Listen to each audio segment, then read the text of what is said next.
Here we're going to go through the Wuji posture, which is the most fundamental posture in all of Qigong. It's actually the posture that I start in, that everything else that I teach grows out of. So the way that we get into this stance is we start off shoulder width apart. The idea with the Wuji is to sink your body, and we don't want any, once you get the stance, you're not worrying about having any intention or doing any visualizing. But initially it's helpful to have visualization to get you into the actual posture.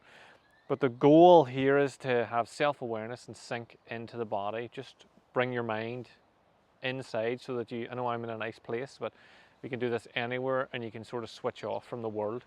So feet shoulder width apart.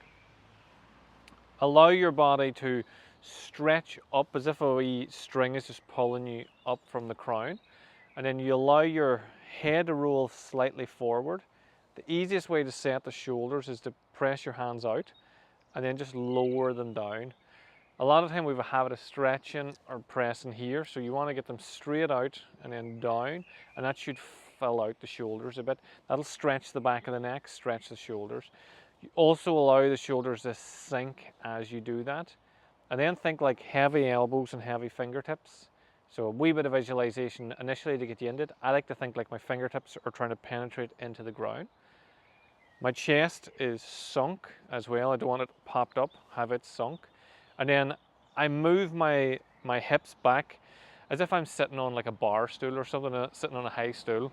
So my hips fall back. So you're not squatting, you're just falling back. If you were to think about it, if you're going to squat, you're putting your knees forward, you're changing the posture. We're just dropping back. So in traditional Chinese teachings of this, they'll talk about like either sitting on a stool or sitting on a big ball. So imagine a ball here, but you're just sitting back into that. Your knees are soft, they're not really bent, they're soft. Over time you'll move and you'll find the place that suits you, that your center of gravity is in your lower dantian. And then your feet are trying to spread and your weight is placed around about the ball of the foot, just behind the ball of the foot. A lot of time you'll find yourself sinking backwards, so just fix that. So when you're doing your Wuji, you get your posture set, and then you go back to the start. You check your head, check your shoulders, and the goal is just every time you make an adjustment, you should feel more weight in your feet. So if my shoulders are high and I start to sink them, I don't want to just feel it here. I want to feel it right down into the soles of my feet. My feet are still spread. Then you just stand and bring your awareness into your body. Start to think about, like the easiest thing to do is just to pick a point. So initially, that's why we use breathing. So you could do that. You could start with your breathing and breathe in and focus on the breath going in, and that'll help you to come into yourself. But I don't want you to force the breathing. The breathing has to be passive abdominal breathing. So the more you do this, the easier it becomes. And you're just trying to center in yourself, allow your body just to relax. So if I come out of that stance, I should feel my center of gravity rise. And when I go back into the stance and I settle, I should feel it sink. If you come out of your stance and you don't feel any shift in the center of gravity, then you're probably not sinking enough in this stance. But it's not something that just happens overnight, it's something you have to practice on. So you're trying to allow the body just to center within itself. And the last point is we're not in a stacked or skeletal position. You're allowing the natural curve of the spine to happen. Yes, you're spreading everything and you're opening your hips and your knees and your feet, but you're not forcing any of it, and you're not keeping yourself stuck. In some of the traditional forms that I would practice, we do use stacked, and a stacked position is way different and there's a lot more intent in it to hold that posture than in this posture.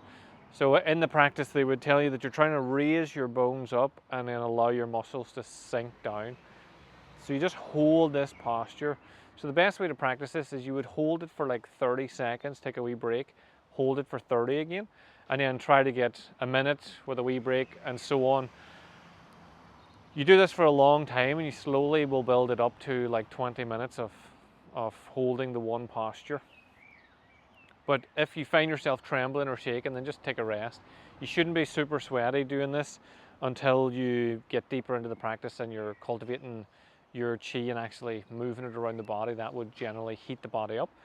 But for now, you're just trying to settle in the position. Just hold and then come into yourself. So that's the basis of your Wuji, which is the basis of most of your practice.